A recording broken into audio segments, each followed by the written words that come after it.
Hello friends, आज हम लोग क्लास 12 का बायोलॉजी का chapter number 5 principles of inheritance and variation का ऑब्जेक्टिव क्वेश्चन सॉल्व करेंगे। इससे पहले हम लोग ह्यूमन रिप्रोडक्शन, रिप्रोडक्टिव हेल्थ और sexual reproduction in flowering plants का ऑब्जेक्टिव क्वेश्चन ऑलरेडी सॉल्व कर चुके हैं। जो भी पीछे का वीडियो नहीं देख पाए हैं उसे डिस्क्रिप्शन में लिंक मिलेगा, वो वहाँ से देख सकते हैं। तो चलिए हम लोग अभी इस चैप्टर का ऑब्जेक्टिव क्वेश्चन स्टार्ट करते हैं। फर्स्ट क्वेश्चन है, F1 पीढ़ी के संकर पौधे को जब होमोजाइगस रिसेसिव पेरेंट से क्रॉस कराया जाता है तो इसे क्या कहते हैं? Back cross, test cross, monohybrid cross और डायहाइब्रिड क्रॉस। तो ऐसा करते हैं कि स्ट्रक्चर पहले देख लेते हैं और हम लोग समझ लेते हैं कि बैक क्रॉस क्या है, टेस्ट क्रॉस क्या है। कैपिटल टी ये एक होमोजाइगस डोमिनेंट पेरेंट है। इसका क्रॉस होने वाला है स्मॉल टी के साथ। तो ये होमोजाइगस रिसेसिव पेरेंट है। इसमें जब गेमिट बनेगा तो कैपिटल टी वाला बनेगा, इसमें गेमिट बनेगा तो स्मॉल टी वाला बनेगा।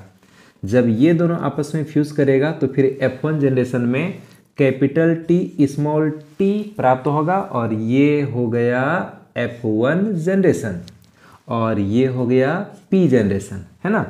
तो जब हम F1 जनरेशन का क्रॉस करते हैं पेरेंट के साथ, जब हम F1 का क्रॉस करते हैं किसी भी पेरेंट के साथ तो हम इसको कहते हैं बैक क्रॉस। इसको बोलेंगे बैक क्रॉस। जब हम F1 जनरेशन का क्रॉस कर देते हैं किसी भी पेरेंट के साथ, यानी कि हम कैपिटल टी स्मॉल टी का क्रॉस करने वाले हैं, या तो कैपिटल टी के साथ या फिर इसका क्रॉस करने वाले हैं स्मॉल टी के साथ, तो ये कहलाएगा बैक क्रॉस। लेकिन जब हम इस F1 जनरेशन का क्रॉस कर देते हैं स्मॉल टी के साथ, यानी कि होमोजाइगस रिसेसिव पेरेंट के साथ, तो इस बैक क्रॉस को ही हम कह देंगे टेस्ट क्रॉस। यानी कि यदि हम कैपिटल टी स्मॉल टी का क्रॉस कर देते हैं स्मॉल टी के साथ, यानी कि होमोजाइगस रिसेसिव पेरेंट के साथ, तो हम इस टाइप के बैक क्रॉस को ही कहते हैं क्या? Test cross. क्या बोलेंगे? Test cross. तो याद रखना है कि F1 जनरेशन का क्रॉस जब होमोजाइगस रिसेसिव पेरेंट के साथ करते हैं तो इस बैक क्रॉस को हम कहते हैं टेस्ट क्रॉस। अब यहां देखते हैं, एक बार फिर से क्वेश्चन पढ़ते हैं। क्या है? F1 पीढ़ी के संकर पौधे को जब होमोजाइगस रिसेसिव पेरेंट से क्रॉस कराया जाता है तो इसे क्या कहते हैं? इसको हम बोलते हैं टेस्ट क्रॉस। देखे ना, अभी टेस्ट क्रॉस बोलेंगे।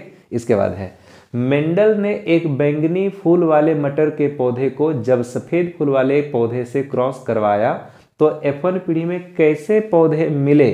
सभी बैंगनी फूल वाले पौधे, सभी सफेद फूल वाले पौधे, 50% बैंगनी एवं 50% सफेद फूल वाले पौधे और 75% बैंगनी एवं 25% सफेद फूल वाले पौधे।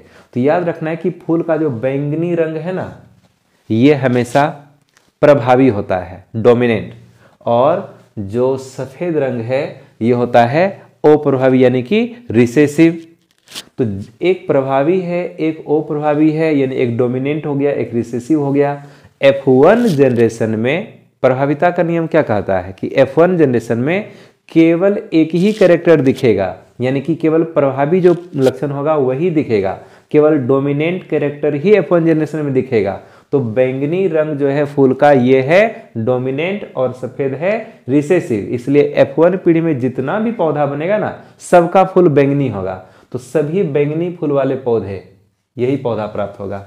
इसके बाद है, जब किसी जीव में एक लक्षण के लिए 2 से ज्यादा एलील जिम्मेदार हों तो इसे कहते हैं।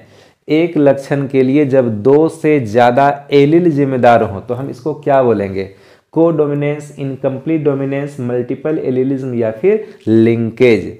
मल्टीपल एलीलिज्म को हिंदी में कहते हैं बहुविकल्पता। ठीक है, तो जब एक लक्षण के लिए 2 से ज्यादा एलील जिम्मेदार होगा तो हम इसको क्या बोलेंगे? मल्टीपल एलीलिज्म बोलेंगे, बहुविकल्पता बोलेंगे। हम लोग पढ़ चुके हैं कि जैसे कि ब्लड ग्रुप एक लक्षण है, लेकिन ब्लड ग्रुप का निर्धारण करने के लिए कुल कितना एलील जिम्मेदार है? 3। कौन कौन सा? IA, IB और IO। तो एक लक्षण है ब्लड ग्रुप, लेकिन उसका निर्धारण कितने जीन के द्वारा हो रहा है? 3 जीन के द्वारा, 2 से ज्यादा हो गया ना, इस घटना को कह देंगे मल्टीपल एलिलिज्म यानी बहुविकल्पता। इसके बाद है मेंडल के सिद्धांत को दोहराने वाले वैज्ञानिक थे। मेंडल के सिद्धांत को दोहराने वाले वैज्ञानिक थे।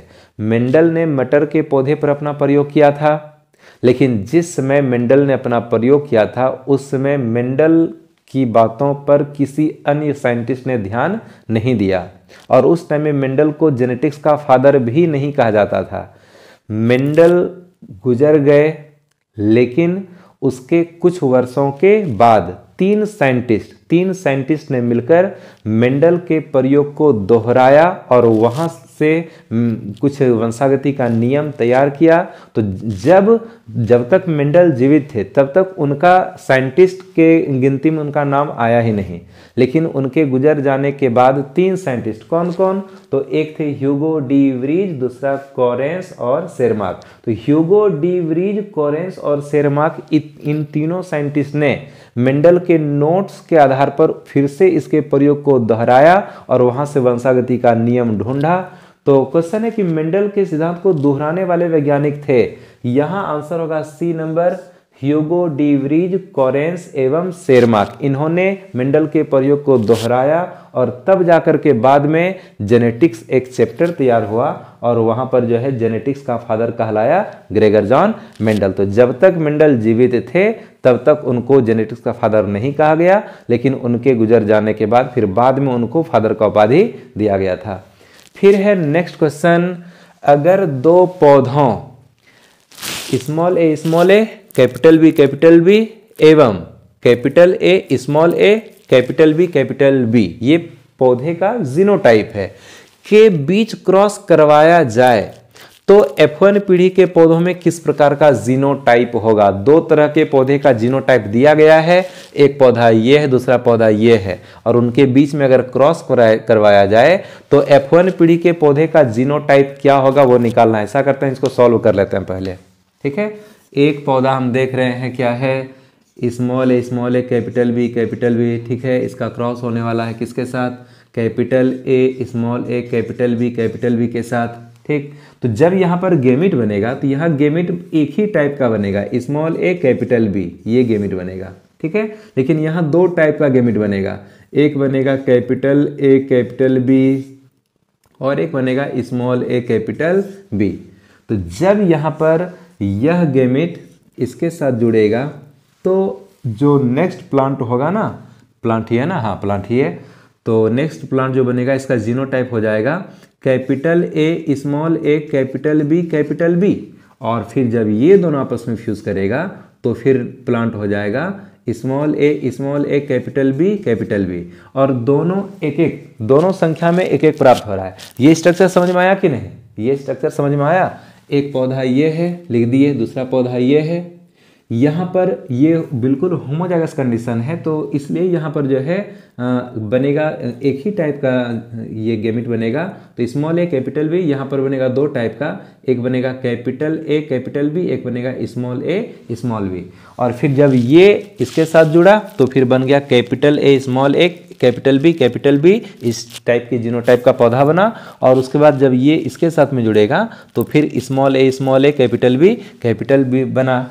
और हम देख रहे हैं कि यहाँ पर ये 1:1 के रूप में प्राप्त हो रहा है, यानी कि एक बार हमको प्राप्त हो रहा है कैपिटल ए कैपिटल बी और फिर स्मॉल ए और कैपिटल बी। तो देखते हैं कि ऑप्शन में क्या है, सभी इस तरह का नहीं, 1 piece capital A capital B, ठीक है, मिल गया, और फिर 1 piece small a capital B मिल गया। तो यहाँ आंसर मेरा हो जाएगा बी नंबर, ठीक है। बाकी ऑप्शन देख लीजिए, आंसर यही होगा बी नंबर। इसके बाद जब F2 पीढ़ी में फिनोटाइप एवं जीनोटाइप दोनों का अनुपात 1:2:1 हो तो इस प्रकार की स्थिति को कहते हैं, यानी कि कहता है कि F2 पीढ़ी में फिनोटाइप और जीनोटाइप दोनों का अनुपात सेम हो गया। क्या है अनुपात, 1:2:1। तो हम इस स्थिति को क्या कहते हैं, तो याद रखना है कि हम इस स्थिति को बोलेंगे इनकम्प्लीट डोमिनेंस, यानी कि अपूर्ण प्रभाविता। वैसे बता दें कि कोडोमिनेंस के कुछ एग्जाम्पल में भी इस तरह का अनुपात आता है, लेकिन अगर इनकम्प्लीट डोमिनेंस ऑप्शन में दिया गया है तो हम इनकम्प्लीट डोमिनेंस को ही आंसर में चुनेंगे। यदि इनकम्प्लीट डोमिनेंस नहीं रहेगा तो फिर हम को डोमिनेंस को चुनेंगे, लेकिन अगर इनकम्प्लीट डोमिनेंस दिया गया है तो हम इनकम्प्लीट डोमिनेंस को ही चुनेंगे। इसके बाद है, लाल त्वचा वाले मवेशी को जब सफेद रंग वाले मवेशी से क्रॉस करवाया गया तो F1 पीढ़ी में मवेशियों का रंग चितकबरा हो गया। यह किसको प्रदर्शित करता है? जब लाल त्वचा वाले मवेशी को सफेद त्वचा वाले मवेशी से क्रॉस करवाते हैं तो F1 पीढ़ी का जो मवेशी प्राप्त होगा उसके त्वचा का रंग चितकबरा हो गया। चितकबरा का मतलब रोन हो गया, यानी कि त्वचा के कुछ भाग पर जो है लाल रंग का धब्बा है, कुछ भाग पर सफेद रंग का धब्बा है। तो F1 पीढ़ी में लाल रंग का भी धब्बा बन रहा है, सफेद रंग का धब्बा बन रहा है, जिसको हम क्या बोल रहे हैं? चितकबरा बोल रहे हैं। तो लाल रंग भी अपना प्रभाव दिखाया, सफेद रंग भी अपना प्रभाव दिखाया, यानी कि दोनों पेरेंट का, लाल त्वचा वाला पेरेंट और सफेद त्वचा वाला पेरेंट, दोनों पेरेंट का लक्षण हमको F1 पीढ़ी में दिखाई पड़ रहा है। तो जब दोनों पेरेंट का लक्षण F1 पीढ़ी में दिखाई पड़े, हम इस घटना को कहते हैं कोडोमिनेंस, यानी कि सहप्रभाविता। तो यहां पर हो जाएगा आंसर कोडोमिनेंस, सहप्रभाविता, ए नंबर। क्या इतना समझ में आया? आप इसका स्क्रीनशॉट लीजिए, हम तुरंत अगले पेज के साथ वापस आ रहे हैं।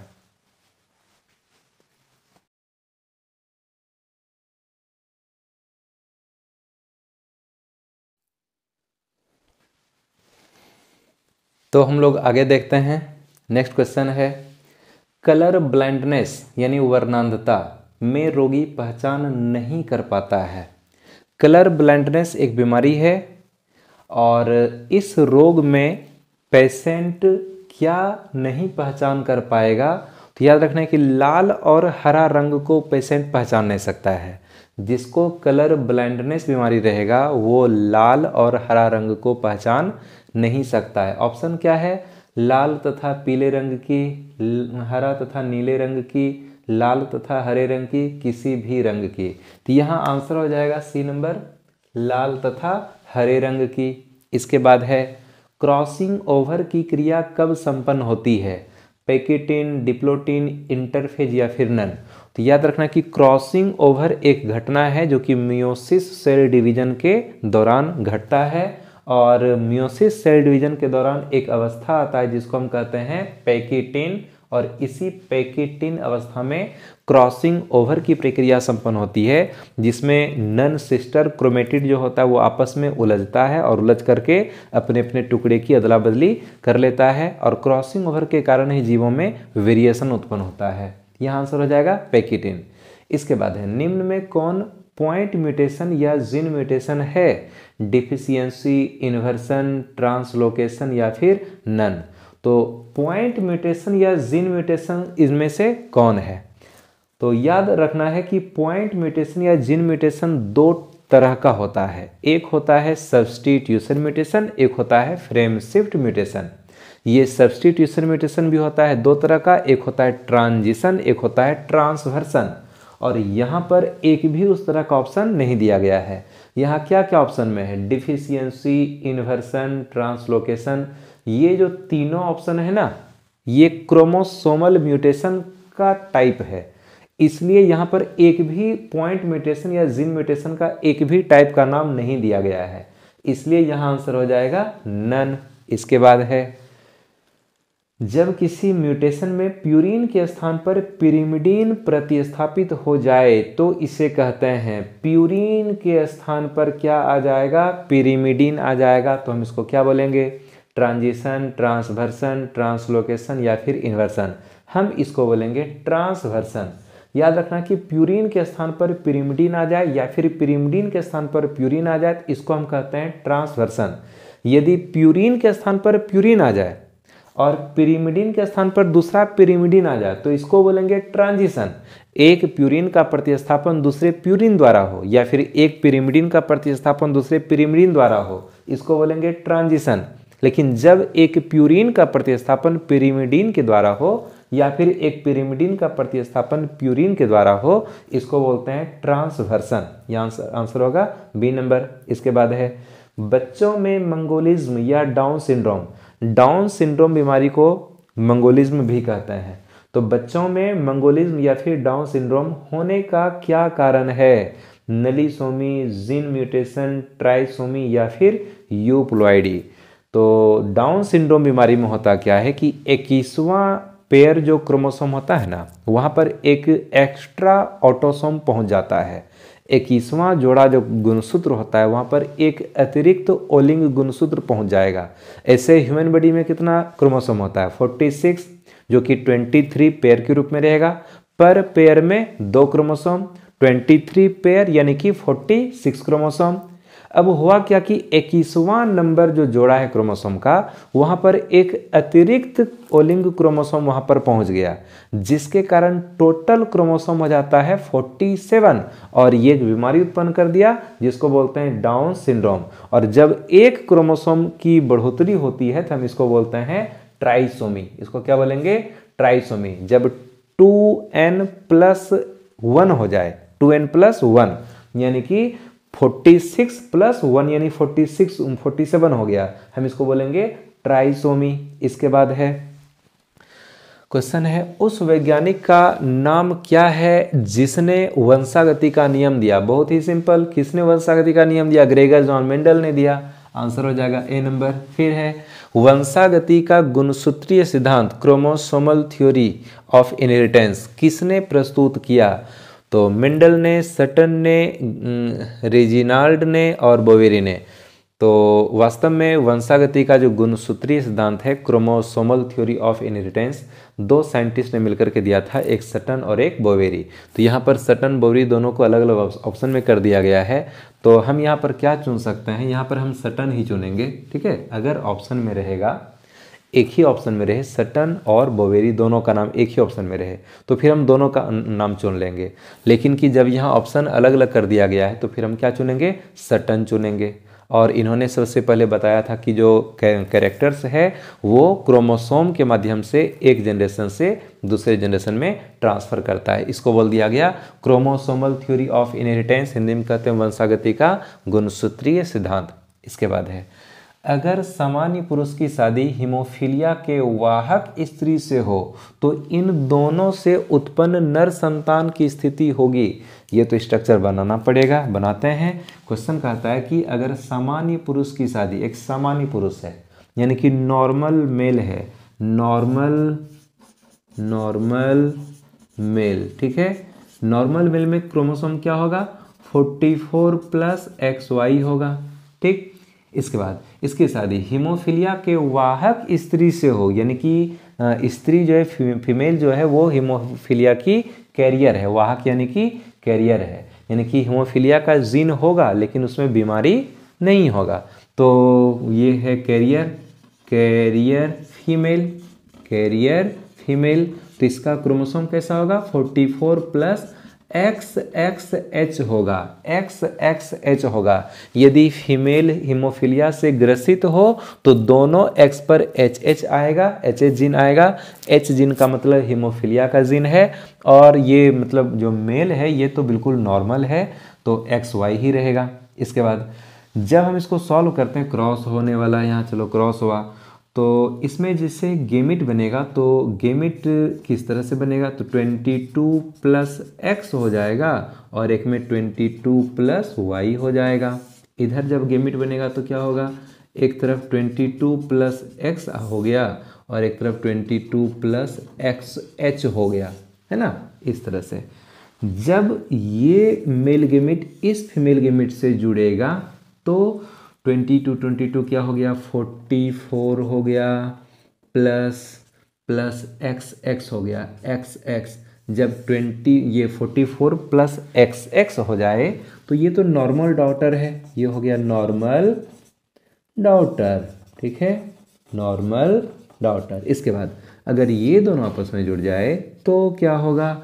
44+X और XH, यानी ये हो गई कैरियर डॉटर, ठीक है। इसके बाद अगर ये दोनों आपस में जुड़ जाए तो फिर 44+XY यानी कि नॉर्मल सन, ये हो गया नॉर्मल सन। और अगर ये दोनों आपस में जुड़ जाए तो 44+XY XHY तो XHY होने का मतलब है कि यहाँ पर इस सन में हीमोफीलिया होगा, यानी कि बोलेंगे इसको हीमोफिलिक सन। एक बार अब क्वेश्चन फिर से पढ़ते हैं। अगर सामान्य पुरुष की शादी हीमोफीलिया के वाहक स्त्री से हो तो इन दोनों से उत्पन्न नर संतान की स्थिति होगी। नर संतान, केवल सन पर ध्यान देना है, डॉटर पर ध्यान नहीं देना है, हमको केवल इतना सा पर ही ध्यान देना है, केवल नर संतान पर ध्यान देना है। उसकी स्थिति क्या होगी, तो हम नर संतान को 100% मानेंगे, ठीक है। नर संतान पर ही ध्यान देना है, यानी कि जो सन है उस पर ध्यान देंगे, हम इसको 100% माने। अब इसमें से हम देख रहे हैं कि एक आ रहा है नॉर्मल सन और एक आ रहा है हीमोफिलिक सन, यानी कि 50% नॉर्मल सन और 50% हीमोफिलिक सन। अब ऑप्शन देखते हैं। सभी हीमोफीलिया से ग्रस्त नहीं होगा, 50% सामान्य और 50% रोगग्रस्त। 50% हम इसको 50% मानेंगे, 50% हो गया सामान्य और 50% हो गया रोगग्रसित, ठीक है। और सभी सामान्य नहीं होगा, सभी रोगवाहक नहीं होगा, तो ऐसे भी मेल रोगवाहक होता नहीं है। आंसर हो जाएगा यहाँ पर बी नंबर 50%, यानी एक कंडीशन हमको देखने मिल रहा है नॉर्मल सन का और एक कंडीशन देखने मिल रहा है हीमोफिलिक सन का, तो 50% सामान्य और 50% हो गया रोगग्रस्त।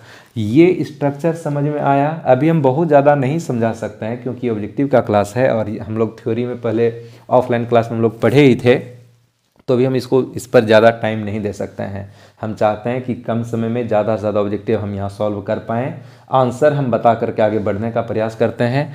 तो कितना क्वेश्चन हुआ 15, अभी एक पेज और होगा, ठीक है। आज हम लोग लगभग 25 क्वेश्चन को सॉल्व करेंगे, तो आप इसका स्क्रीनशॉट लीजिए, हम अगले पेज के साथ तुरंत आ रहे हैं।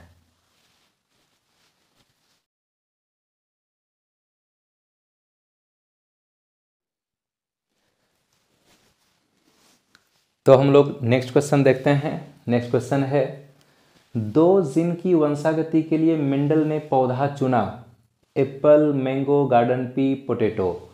2 जीन की वंशागति का मतलब है डायहाइब्रिड क्रॉस। डायहाइब्रिड क्रॉस को हम कहते हैं 2 जीन की वंशागति, और एक जीन की वंशागति को बोलते हैं मोनोहाइब्रिड क्रॉस। चाहे मोनोहाइब्रिड क्रॉस हो यानी एक जीन की वंशागति हो, चाहे डायहाइब्रिड क्रॉस हो 2 जीन की वंशागति हो, मेंडल ने मटर के पौधे पर ही प्रयोग किया था। तो आंसर हो जाएगा गार्डन पी, यानी कि उद्यान मटर, बगीचे के मटर का पौधा। इसके बाद है मादा विषम युग्मता, फीमेल हेट्रोगेमिटी क्या है। हेट्रोगेमिटी का मतलब होता है 2 टाइप का गेमिट बनाना। हेट्रोगेमिटी का मतलब है एक से ज्यादा टाइप का गेमिट का बनना।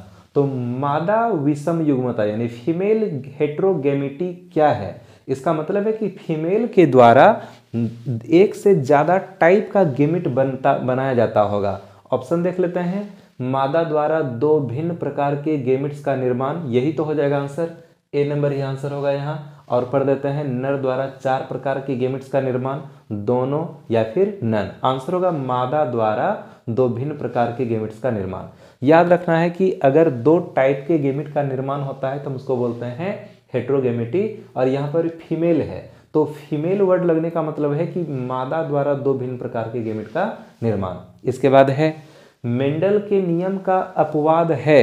मेंडल के नियम का अपवाद है डोमिनेंस यानी कि प्रभाविता, प्यूरिटी ऑफ गेमेट्स यानी कि युग्मक की शुद्धता का नियम, लिंकेज इसको हम हिंदी में कहते हैं सहलग्नता, इसके बाद है इंडिपेंडेंट असॉर्टमेंट यानी स्वतंत्र अपव्यूहन का नियम।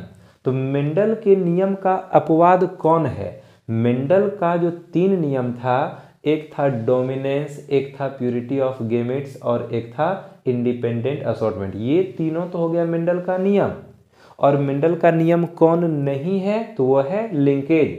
मेंडल का ये जो इंडिपेंडेंट असॉर्टमेंट नियम है, ये कहता है कि कोई भी 2 लक्षण हर जनरेशन में एक साथ नहीं रह सकता है। लक्षण एक दूसरे से इंडिपेंडेंट है यानी कि लक्षण एक दूसरे से स्वतंत्र है और उनकी वंशागति स्वतंत्र रूप से होती है। यानी यदि कोई इस जनरेशन में कोई 2 कैरेक्टर एक साथ है तो अगले जनरेशन में उसको अलग होने का चांस रहता है। लेकिन लिंकेज कहता है, लिंकेज एक ऐसी घटना है जो कि दो लक्षणों को हमेशा एक साथ कई जनरेशन तक एक साथ रखने का प्रयास करता है। लिंकेज यानी सहलग्नता में क्या होता है कि एक क्रोमोसोम पर जो जितना नज़दीक का जो जीन होता है ना, वो पास पास वो नज़दीकी रूप से संबंधित होता है। वो क्रॉसिंग ओवर में जल्दी भाग नहीं लेगा, अपनी स्थिति को बनाए रखेगा और पीढ़ी दर पीढ़ी एक साथ उसी रूप में ट्रांसफर करते रहेगा। तो लिंकेज वह घटना है जो कि गुणों को एक साथ कई पीढ़ियों तक रखने का काम करता है। लेकिन मेंडल का ये इंडिपेंडेंट असॉर्टमेंट नियम क्या कहता है कि लक्षण, दो लक्षण एक साथ हर पीढ़ी में नहीं रह सकता है, वो अगली पीढ़ी में एक दूसरे से सेपरेट होगा, अलग हो जाएगा। लेकिन लिंकेज दो लक्षणों को कई पीढ़ियों तक एक साथ रखने का काम करता है। तो मेंडल के नियम का ये क्या हो गया, अपवाद हो गया। इसके बाद है हीमोफीलिया है। हीमोफीलिया तो बीमारी है। ये क्या है, मेंडेलियन डिसऑर्डर, क्रोमोसोमल डिसऑर्डर, ए या बी में से कोई एक तो होगा, लेकिन ये आंसर चुनना नहीं है। इसके बाद डी में नन। तो हीमोफीलिया जो है ना, ये जीन म्यूटेशन से रिलेटेड एक बीमारी है।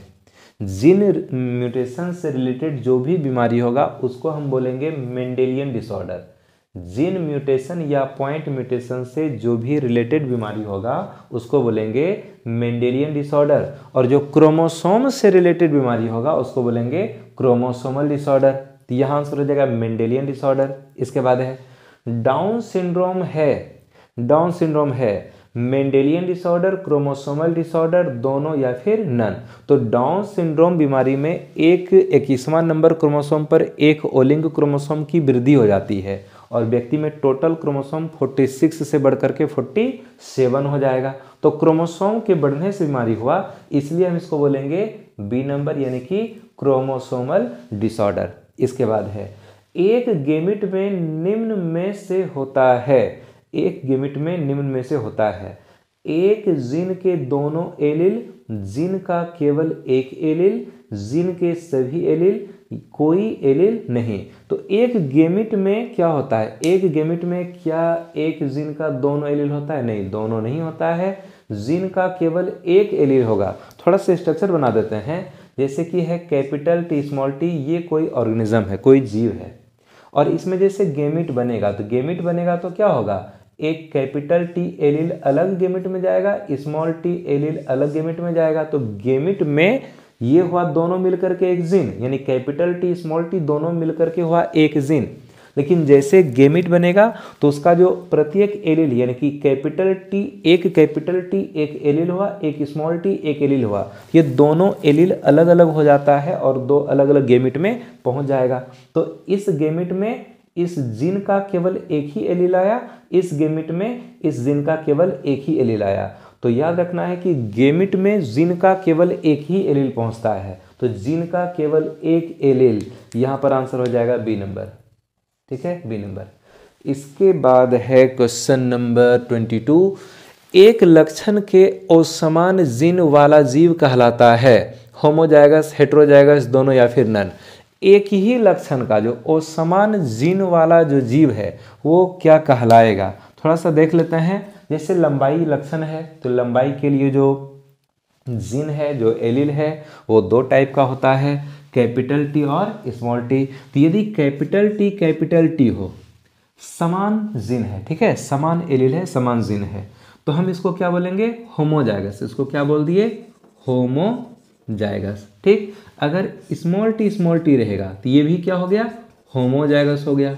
ठीक, लेकिन अगर असमान जीन हो, यानी एक कैपिटल टी हो और एक स्मॉल टी हो, इसको क्या बोलेंगे, हेटेरोजाइगस। इसको क्या बोलेंगे, हेटेरोजाइगस। तो एक लक्षण के असमान जीन वाला जीव क्या कहलाता है, हेटेरोजाइगस कहलाता है, और अगर समान रहेगा तो उसको होमोजाइगस बोलेंगे। इसके बाद है जब F1 पीढ़ी के हेटेरोजाइगस लंबे पौधे में सेल्फ पॉलिनेशन हुआ तो F2 पीढ़ी में लंबे तथा बौने दोनों पौधे उत्पन्न हुए।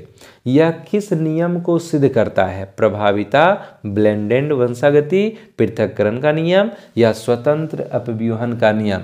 क्वेश्चन कहता है कि F1 पीढ़ी के हेटेरोजाइगस लंबे पौधे में, F1 पीढ़ी का हेटेरोजाइगस लंबा पौधा का मतलब है कैपिटल टी होगा और स्मॉल टी होगा। ठीक है, उसमें हो गया सेल्फ पॉलिनेशन, इसमें सेल्फ पॉलिनेशन होगा।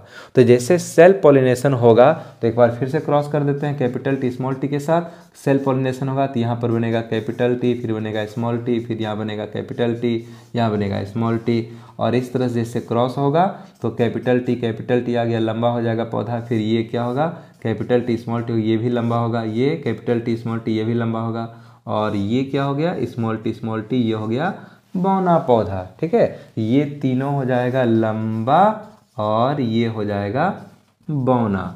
तो एक बार फिर से पढ़ते हैं, जब F1 पीढ़ी के हेटेरोजाइगस लंबे पौधे में सेल्फ पॉलिनेशन हुआ तो F2 पीढ़ी में लंबे तथा बौने दोनों पौधे उत्पन्न हुए। तो लंबा पौधा उत्पन्न हुआ, बौना पौधा उत्पन्न हुआ।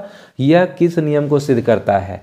तो जब F1 पीढ़ी में हेटेरोजाइगस कंडीशन में लंबा और बौना दोनों लक्षण का जीन एक साथ है और F2 पीढ़ी में ये दोनों एक दूसरे से अलग हो गया, तो अलग हुआ तो मतलब क्या हो गया पृथक्करण का नियम। अलग होना क्या कहलाता है?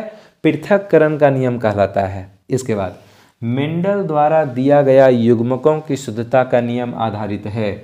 युग्मक की शुद्धता का नियम किस पर आधारित है? Test cross, back cross, monohybrid cross या फिर डायहाइब्रिड क्रॉस। युग्मक की शुद्धता का जो नियम है ये मोनोहाइब्रिड क्रॉस पर आधारित है। पृथक्करण के नियम का ही दूसरा नाम है युग्मक की शुद्धता का नियम। यह नियम कहता है कि कोई भी ऑर्गेनिज्म भले ही हाइब्रिड हो सकता है, संकर हो सकता है, कोई जीव संकर हो सकता है, लेकिन युग्मक हमेशा शुद्ध ही रहता है। युग्मक जैसे बनेगा तो जीन का केवल एक ही एलील पहुंचेगा और इसलिए युग्मक हमेशा शुद्ध रूप में बनता है। तो मोनोहाइब्रिड क्रॉस के आधार पर दिया गया था इस नियम को। इसके बाद है small T capital T small T से संयोग करता है, संतान का लक्षण होगा। तो थोड़ा सा स्ट्रक्चर बना देते हैं। स्मॉल टी है, ठीक है, और क्रॉस हो रहा है किससे? कैपिटल टी स्मॉल टी के साथ। तो संतान का क्या लक्षण होगा? यहाँ पर तो एक ही टाइप का गैमेट बनेगा स्मॉल टी, यहाँ दो टाइप का बनेगा कैपिटल टी और स्मॉल टी। ये दोनों आपस में फ्यूज़ किया तो कैपिटल टी स्मॉल टी बनेगा। ये तो प्रभावी टाइप का हो गया क्योंकि कैपिटल टी आ गया। इसके बाद ये दोनों जुड़ेगा तो स्मॉल टी आ गया, ये हो गया अप्रभावी, ये हुआ प्रभावी, ये हो गया अप्रभावी। यानी कि दो है तो 50% प्रभावी, 50% अप्रभावी। नया समझ में? Small T cross capital T small T. तो इसमें गेमिट बना केवल स्मॉल टी वाला, इसमें गेमिट बना दोनों तरह का, कैपिटल टी वाला भी और स्मॉल टी वाला भी। तो जब ये स्मॉल टी कैपिटल टी के साथ जुड़ा तो यहाँ कैपिटल टी स्मॉल टी आया, तो यहाँ पर क्या हो गया? प्रभावी हो गया। उसके बाद अगर स्मॉल टी के साथ जुड़ता है तो दोनों स्मॉल टी पहुंचा, तो ये तो अप्रभावी टाइप का हो गया ना। तो यहाँ पर जो है 50% अप्रभावी वाला बन रहा है। तो यहाँ पर देखते हैं ऑप्शन क्या है, 75% अप्रभावी, 50% अप्रभावी, 25% अप्रभावी या फिर सभी प्रभावी। तो यहाँ पर हो जाएगा 50% प्रभावी वाला बन रहा है, 50% अप्रभावी बन रहा है। तो यहाँ पर ऑप्शन नंबर हो जाएगा बी, 50% अप्रभावी। तो हमारा यहाँ पर आज 25 क्वेश्चन सॉल्व हो चुका है और हम लोग इसमें अभी एक और वीडियो आएगा, 1-2 दिन के बाद जो है एक वीडियो और आएगा। ये इस चैप्टर का पार्ट 1 वीडियो है। हम लोग पार्ट 2 वीडियो भी पढ़ेंगे और 1 से 2 दिन के बाद हम आएंगे फिर और इसका नेक्स्ट वीडियो लेकर के। इस चैप्टर में आज 25 क्वेश्चन हुआ और हो सकता है कि अगले वीडियो में भी 25 क्वेश्चन हम सॉल्व कर दें, तो 50 क्वेश्चन हो जाएगा। और देखते हैं कि हम और कितना क्वेश्चन हम इसमें तैयार कर सकते हैं। अभी बहुत ज़्यादा क्वेश्चन नहीं बताएंगे क्योंकि हम जो है आगे का हमको चैप्टर भी कवर करना है। तो अभी हम लोग इतना ही पढ़ते हैं, फिर हम लोग मिलते हैं 1 से 2 दिन के बाद इसी चैप्टर का पार्ट 2 वीडियो लेकर के। ठीक है, अभी आप इसका स्क्रीनशॉट लीजिए, हम लोग मिलते हैं। तब तक मन लगा के पढ़ते रहिए। All the best.